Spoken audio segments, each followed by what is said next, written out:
নমস্কার। কম বেশি আপনারা হয়তো অনেকেই জানেন বা অনেকেই চেনেন না। আমি এনলাইটিং পাবলিকেশনের প্রকাশক কুণালকান্তি ঘোষ। আজ 25শে বৈশাখ শুভ লগ্নে আমরা প্রকাশ করতে চলেছি আমাদের পাবলিকেশনের প্রথম সংখ্যা বা প্রথম সংকলন ইচ্ছে ডানা। তবে আমাদের মূল অনুষ্ঠানে যাওয়ার আগে আমাদের যারা অতিথি তাদেরকে আমরা ডেকে নেব।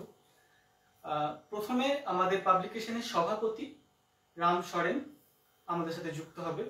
রাম, তোমাকে অনুরোধ করছি তুমি একটু আমার সামনে পাশে এসো। এর সাথে যুক্ত হবে আমাদের পাবলিকেশনের সাথে যুক্ত একজন সদস্য এবং আমাদেরকে সবসময় যে সাহায্য করে যাচ্ছে শুভাশিস দত্ত। শুভাশিস, তোমাকে অনুরোধ করবো তুমি একটু যদি আসো এদিকে। এবার আমরা আমাদের মূল অনুষ্ঠানে যাব। প্রথমত সবাইকে অসংখ্য ধন্যবাদ যে আপনারা আমাদেরকে সমর্থন দিয়েছেন, আপনারা আমাদের অনেক আশীর্বাদ দিয়েছেন। তারপরেই আজকে আমরা এই স্বপ্নটা পূরণ করতে পেরেছি, আমাদের ইচ্ছে ডানা সংকলন প্রকাশ করতে পেরেছি, এই সাহসটা আমরা দেখিয়েছি। 2022 সালে আমাদের একটি জার্নি শুরু হয়েছিল।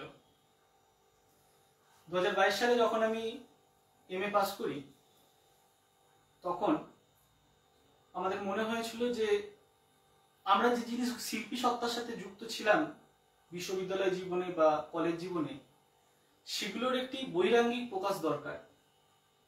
তাই সেখান ভাবনা থেকে আমরা শুরু করেছিলাম সেই সময়কার পরিস্থিতি অনুযায়ী একটি অনলাইন ম্যাগাজিন। আমাদের স্বপ্ন ছিল যে আমরা ভবিষ্যতে বই প্রকাশ করব। আজ আমরা আমাদের স্বপ্নের যে সিঁড়ি তার প্রথম ধাপে পা দিচ্ছি। ভবিষ্যতে আপনাদের আরো অনেক আশীর্বাদ, আরো অনেক আপনাদের সমর্থন আমাদের দরকার। বই নিয়ে আরো অনেক বেশি কথা বলবো আমরা। তার আগে আজকের এই বিশেষ দিনটিতে এই বিশেষ মানুষটিকে, যে মানুষটিকে কেন্দ্র করে বাঙালির সাহিত্য, বাঙালির যে সংস্কৃতি সেটা বর্ধিত হয়েছে, বর্ধিত রূপ পেয়েছে, সেই কবিগুরু তথা বিশ্বকবি রবীন্দ্রনাথ ঠাকুরকে নিয়ে দু এক কথা আলোচনা করবে আমাদের পাবলিকেশনের সভাপতি তথা ইচ্ছে ডানা সংকলনের অন্যতম একজন লেখক রাম সরেন। রাম, যদি কিছু বলো। নমস্কার, আমি রাম সরেন, এই এনলাইটিং পাবলিকেশনের সভাপতি।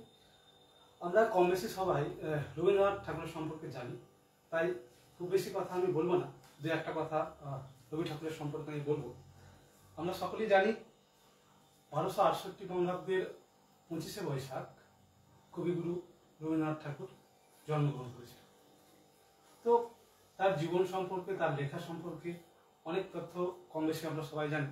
তাই আমি রবীন্দ্রনাথের ছেলেবেলা সম্পর্কে আমি কয়েকটি কথা বলতে চাই। আমরা দেখেছি যে রবীন্দ্রনাথ ছোটবেলা থেকেই তার ঘরের মধ্যে থাকতেন বা তার বাড়ির গণ্ডির মধ্যে থাকতেন, খুব বেশি বাইরে বেরোনোর সুযোগ পেতেন না। তার বাইরের দুনিয়া বলতে ছিল বাড়ির ছাদ বা তার ঘর, তার ঘরের জানলার বাইরে থাকা পরিবেশ, যা থেকে তিনি বাইরের দৃশ্যকে দেখতেন। আমার মনে হয় কবিগুরুর এই ঘরের মধ্যে থেকে বাইরের প্রকৃতির প্রতি যে একটা আকর্ষণ, এই ছোটবেলা থেকে এই আকর্ষণের মধ্যে দিয়ে তার কবিসত্তার একটা ব্যাপক বিকাশ ঘটেছিল। এছাড়া আমরা দেখেছি যে কবি যখন তার জমিদারি দেখার জন্য শিলাইদহ বা বীরভূমের আমাদের শান্তিনিকেতনের কাছে এসেছিলেন, তখন সাধারণ মানুষের সাথে তার যোগাযোগ এবং তাদের দুঃখ সুখে একসাথে আপন হওয়া, এবং এইভাবেই কবি তার যে লেখক সত্তা সেটাকে বিকাশ করেছিল। এবং এই সাধারণ মানুষের মধ্যে থেকে তার এক মনে একটা ব্যাপক প্রভাবিত করেছিল তাকে, এবং তার দার্শনিক চিন্তাভাবনা এবং মানুষের প্রতি কাজ, এই সমস্ত কিছুই তার লেখার মধ্যে কিন্তু আমরা দেখতে পাই। প্রকৃতির প্রতি তার এই টান, এবং একটা সময়ে কবি তার জীবনের অনেক মানুষকে পরপর হারিয়েছিলেন। এই সমস্ত ব্যথা বেদনা এবং প্রকৃতির সাথে তার যে যোগাযোগ, এটাকে আমার মনে হয় কবিকে বিশ্বকবি হতে এবং ভারত তথা সারা বিশ্বে তাকে এই সমৃদ্ধির আলোয় আলোকিত করেছিল। আমরা রবীন্দ্রনাথের অনেক লেখা, অনেক সাহিত্য, অনেক প্রবন্ধ, অনেক উপন্যাস সম্পর্কে অবগত। আমরা দেখতে পাই যে লেখক তার জীবন দর্শনটাকে সম্পূর্ণভাবে তার লেখার মধ্যে তিনি নিয়ে এসেছিলেন। তো কবিগুরুর এই পূর্ণ জন্মতিথিতে আমরা আমাদের প্রথম মুদ্রিত সংকলন ইচ্ছেডানা প্রকাশ করতে পেরে আমরা ধন্য, কৃতজ্ঞ, এবং যারা আমাদের এই সংকলনের পাশে থেকেছেন তাদেরও আমরা ধন্যবাদ জানাই ও কৃতজ্ঞতা জানাই। এইভাবে আমি আমার বক্তব্য শেষ করছি। নমস্কার, জয় হিন্দ। আজ আমরা জানি যে কবিগুরু রবীন্দ্রনাথের জন্মদিন, তাই আমরা একটি ছোট্ট আয়োজন করেছি। আমি আমার ভাতৃপ্রতিম শুভাশিসকে অনুরোধ করব, একটু পুষ্পার্ঘ্য যদি তুমি রবীন্দ্রনাথের ছবিতে দান করো, খুব ভালো লাগবে।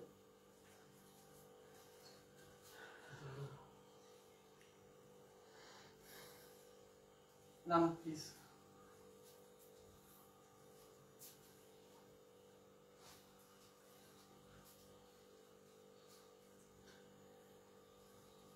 এই ছিল আমাদের অনুষ্ঠানের মূল পর্ব। তবে এর পরের পর্বই হচ্ছে আসল আকর্ষণ আমাদের, যে ইচ্ছেডানার যে প্রচ্ছদ, সেই প্রচ্ছদ উন্মোচন এবং আপনাদের সামনে আমাদের প্রথম প্রচেষ্টাকে সামনে আনা।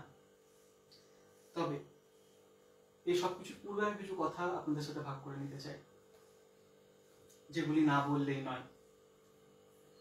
সেই কথাগুলির মধ্যে প্রথমত আমাদের কিছু ব্যর্থতা, আমাদের কিছু সফলতা, এবং তারপরে আমাদের কিছু না পারা এবং কিছু পারা, সবকিছুকে আলোচনা করতে চাই আমরা। যদিও আমরা খুব দুঃখিত যে এই কর্মযজ্ঞের যে প্রধান কাণ্ডারি সম্পাদক বনতুলসী উপাধ্যায় আমাদের মধ্যে আজকে উপস্থিত হতে পারেনি, তার কাজকে আমরা কুর্নিশ জানাই। আমার কাছে একজন প্রকাশক হিসেবে আমার বারবারই মনে হয়, একজন সম্পাদকের কাজ লেখক এবং প্রকাশকের মধ্যে সেতু বন্ধন করা, এবং আমি মনে করি সেটা খুব সুন্দরভাবে সামলেছে। লেখক যে লেখিকা যাদের সাথে সে কথা বলেছে, যাদের লেখা সে নিয়ে এসেছে, এবং তারপর তার নিয়ে যে যাবতীয় কাজ সামলেছে, তা খুব সুন্দরভাবে সে সামলেছে বলে আমার মনে হয়েছে। বাকিটা আপনারা তো অবশ্যই জানাবেন। এবার আসি আমাদের পাবলিকেশনের কিছু কথায়। আমরা যখন 2025 সালে সিদ্ধান্ত নিই যে আমরা মুদ্রিত সংকলন বের করব, তখন আমাদের প্রথম ছিল যে একটি রহস্যের বই, রহস্যের আড়ালে সংকলনটিকে প্রকাশ করা। কিন্তু দুঃখের বিষয় যে আমরা সেই সংকলনটি প্রকাশ করতে অসমর্থ হই। তার কারণ ছিল যে লেখনির যে স্বল্পতা, আমরা সেই অর্থে কোনো লেখনী পাইনি। তবে প্রথম দিনই যে লেখনী আমরা পেয়েছিলাম, প্রথম কয়েকদিনের মধ্যে, সেটি আমাদের এই সংকলনে স্থান পেয়েছে। সমীক ভট্টাচার্য মহাশয়ের লেখা একটি লেখনী, এছাড়াও বিশ্বজিৎ বাবুর লেখা একটি লেখনীও আমাদের কাছে জমা পড়েছিল। এর বাইরে আমরা খুব একটি লেখা পাইনি। তারপরে যখন আমাদের প্রকাশনের বা রহস্যের আড়ালে যে বইটি, তার প্রকাশের তারিখ খুব কাছাকাছি চলে আসে, তখন আমাদের বাধ্য হই আমরা লেখার স্বল্পতার কারণে সেই সংকলনটির প্রকাশ বন্ধ করে দিতে এবং অন্য একটি সংকলনের পথে নামতে। যে সংকলনের নাম ইচ্ছেডানা, এই ইচ্ছেডানা নামটা এক প্রকার আমারই দেওয়া। এর পিছনে ছোট্ট একটি গল্প আছে, সেটা আমি বলতে চাই। রহস্যের আড়ালে যাকে উদ্দেশ্য করে মূলত আমার উৎসর্গ ছিল, তিনি আমার মা। আমার মা নিজে খুব রহস্য, রোমাঞ্চ, ভূতের গল্প ইত্যাদি পড়তে ভালোবাসেন। পরে ভয় খান যদিও, কিন্তু পড়তে ভালোবাসেন। তো তাকে উৎসর্গ করব বলেই আমি ভেবেছিলাম যে আমার প্রকাশনী সংস্থার প্রথম বইটি আমাদের সকলের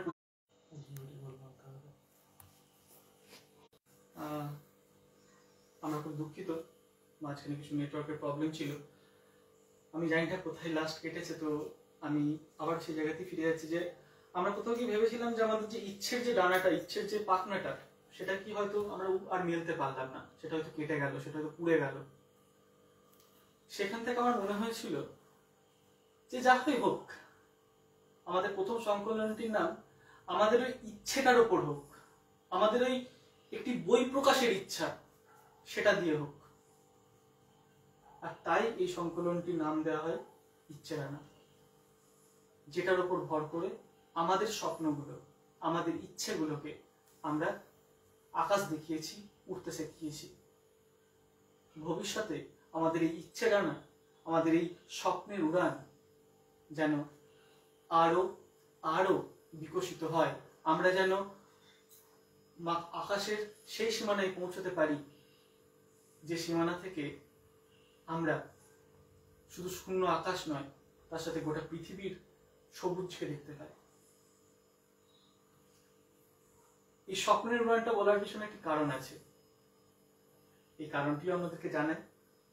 আমরা এটি খুবই আনন্দের সঙ্গে জানাচ্ছি, আমাদের আগামী সংকলনের নাম উড়ান, যে সংকলন প্রকাশিত হবে আগামী 16ই আগস্ট।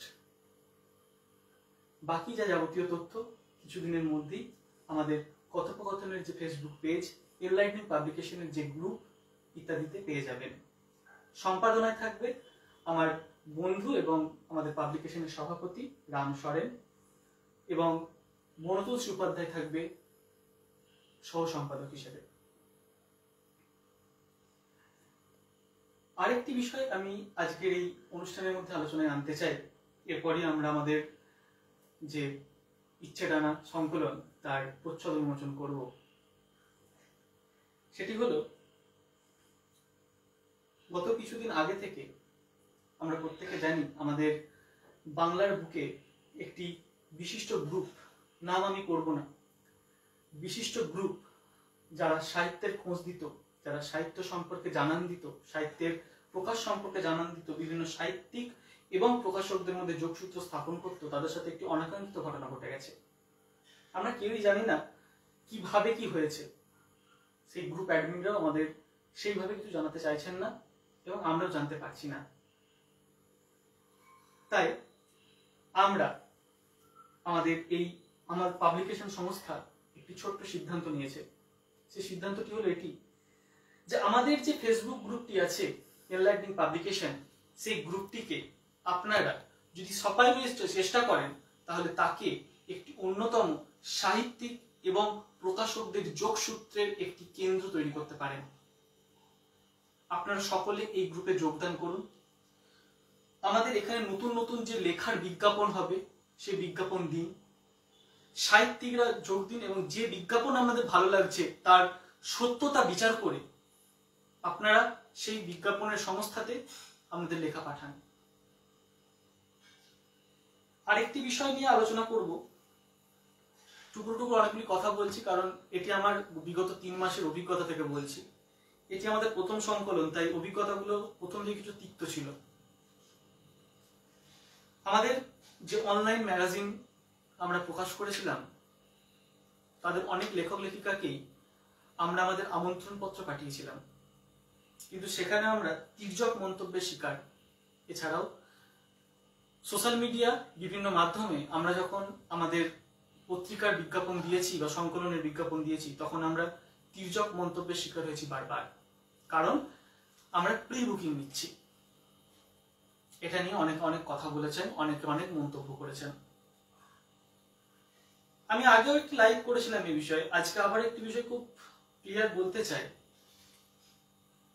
প্রি বুকিং সত্যি সমর্থনযোগ্য নয়। প্রি বুকিং কোথাও গিয়ে লেখকদের এবং প্রকাশকদের মধ্যে যে একটা স্বচ্ছতার জায়গা থাকে, সেই স্বচ্ছতার জায়গাটাকে নষ্ট করে। কিন্তু আপনারা প্রত্যেকেই জানেন যে কোভিড অতিমারির পর আমাদের এই বইয়ের ব্যবসায় বা এই ইন্ডাস্ট্রিটা যেভাবে ক্ষতিগ্রস্ত হয়েছে, তাতে একজন প্রকাশকও ভয় পায় যে আমি যে বইটি প্রকাশ করব, সেই বইটির বাজার দর কোথায় হবে। তাই সেই প্রকাশকও চায় যে তার ন্যূনতম বইগুলি লেখকদের কাছে অন্তত পক্ষে পৌঁছাক, এবং তার যে ব্যয় হয়েছে সেই ব্যয় কিছুটা হলেও রিকভারি হোক। আমি এই প্রথম সংকলনটি প্রকাশ করে একজন প্রকাশক হিসেবে বলছি যে প্রি বুকিং মানি নেওয়া হয়, সেই প্রি বুকিং মানি দিয়ে বইয়ের সমস্ত কাজ হয় না। প্রকাশককে এখানে যথেষ্ট পরিমাণ অর্থ প্রদান করতে হয়। অনেকে এটা নিয়ে হাসাহাসি করেন, অনেকে বলেন এরা নাকি স্বার্থান্বেষী ব্যবসায়ী। যারা এই কথাটি বলেন তাদের উদ্দেশ্য করে খুব সতর্কতার সাথে বলছি, দয়া করে আমাকে কেউ ভুল বুঝবেন না। আপনারাও কেউ একটি বই প্রকাশ করে দেখুন, শুধুমাত্র আপনারাও প্রি বুকিং নিন এবং প্রকাশ করুন, তাহলে হয়তো বুঝতে পারবেন শুধু প্রি বুকিং মানের অর্থ দিয়ে একটি বই প্রকাশ করা যায় না। তার জন্য প্রকাশকের অর্থ দরকার পড়ে, সম্পাদকের অর্থ দরকার পড়ে। আবারও বলছি, কেউ ভুল বুঝবেন না। এই কয়েকটা মাস যে তির্যক মন্তব্যের শিকার আমাদের হতে হয়েছে, সেই বেদনা থেকে এই কথাগুলি বললাম। সব শেষে আছি ইচ্ছেদানা সংকলনে যে 16 জন লেখক লেখিকা তাদের লেখা দিয়ে আমাদের সাহস দিয়েছেন, আমাদের আশীর্বাদ দিয়েছেন, তাদের কথায়। এই 16 জন লেখক লেখিকা কি আমাদের 19 আমাদের প্রণাম, আমাদের আন্তরিক শ্রদ্ধা। তারা যদি না থাকতেন, তারা যদি আমাদের পাশে না দাঁড়াতেন, আমাদের এই প্রথম সংকলনটি দাঁড়াতো না। বিশেষ করে আমি শ্রদ্ধা জানাই সেই সকল বা সেই 4-5 জন লেখকদের যারা রহস্যের আড়ালে সংকলনে লেখা দিয়েছিলেন, এবং তারা যখন জানতে পারে নিচ্ছে আমরা রহস্যের আড়াল বার করতে পারছি না, তারপরেও তারা তাদের লেখা ফেরত নেননি। তারা আমাদের উপর ভরসা করেছিলেন যে না, আমরা আছি, আপনারা যবে বের করবেন, যে সংকলন বের করবেন, সেই সংকলনে আমাদের লেখাটা থাকুক। আমরা আমাদের কাছে কৃতজ্ঞ, আমরা প্রত্যেকে কৃতজ্ঞ।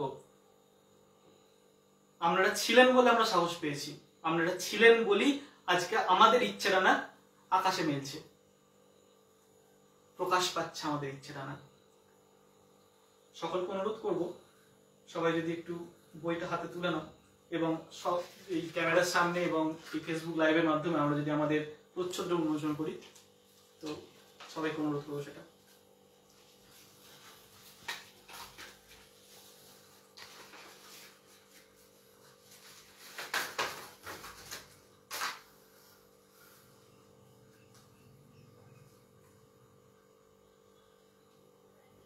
এটি আমাদের ইচ্ছেদানা সংকলন।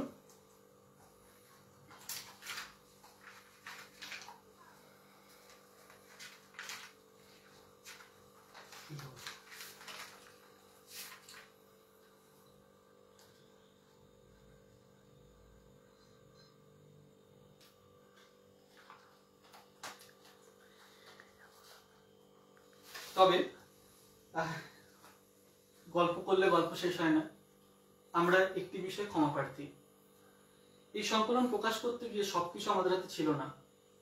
কিছু কিছু কাজ বাইরে থেকে আমাদের করাতে হয়েছে। সেক্ষেত্রে আমাদের বেশ কিছু জায়গায় কিছু ভুল ত্রুটি দেখা গেছে, আমরা সেটা মানি, এবং আমরা সেই সমস্তটা সত্যতা স্বীকার করেই বলছি, আমাদের ভুলগুলো নিজ গুণে ক্ষমা করে দেবেন এবং আমাদের ভবিষ্যতে সাথে থাকবেন।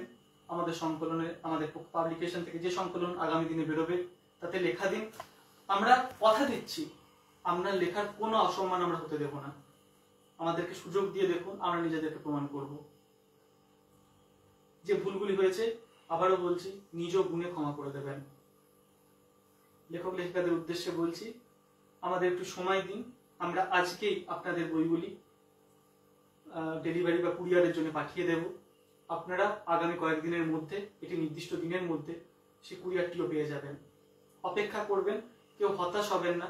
আপনাদের প্রত্যেকের কুরিয়ার আমাদের তৈরি। আগামীকাল আপনাদের আমরা গ্রুপে দেখিয়েছি, প্রত্যেকের কুরিয়ার আমাদের তৈরি হয়ে গেছে, আমরা পাঠিয়ে দিচ্ছি। সকলে একটু ধৈর্য রাখবেন, আমাদের আশীর্বাদ করবেন। এবং আজ যেহেতু এখানে আমাদের অন্যতম লেখক রাম উপস্থিত আছে, তাই প্রথমে রামকে আমরা এই সংকলনের একটি কপি, একটি সার্টিফিকেট এবং আমাদের দ্বারা যে প্রদান করা মেমেন্টো, সেটা ওর হাতে আমি তুলে দেব।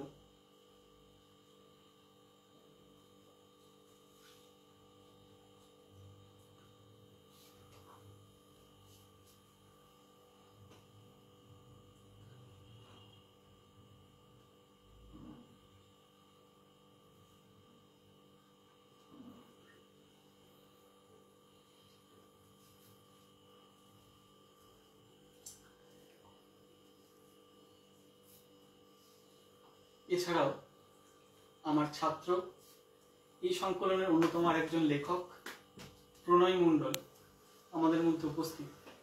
ওকেও আমি অনুরোধ করব যে ও একটু আমাদের সামনে আসুক এবং ওর হাতেও আমরা এই সংকলনের একটি কপি, শংসাপত্র এবং তার সাথে থাকা যে মেমেন্টো সেটা ওর হাতে তুলে দেব।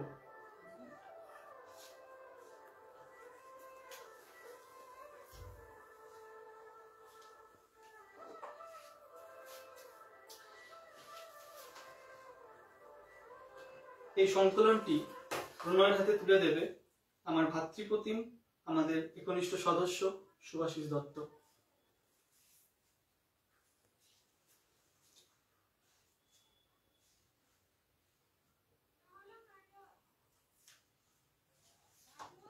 প্রণয়কে অনুরোধ করব ও একটু পুষ্পার্ঘ্য অর্পণ করে যাবে কবিগুরুর প্রতিচ্ছবি আছে সেখানে।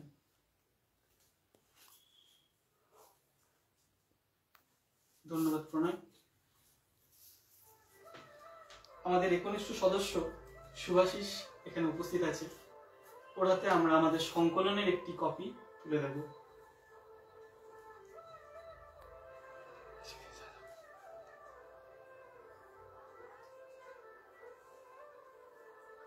ধন্যবাদ আমাদের সাথে থাকার জন্য, আমাদের পাশে থাকার জন্য। আমরা আমাদের অনুষ্ঠান এখানে শেষ করছি।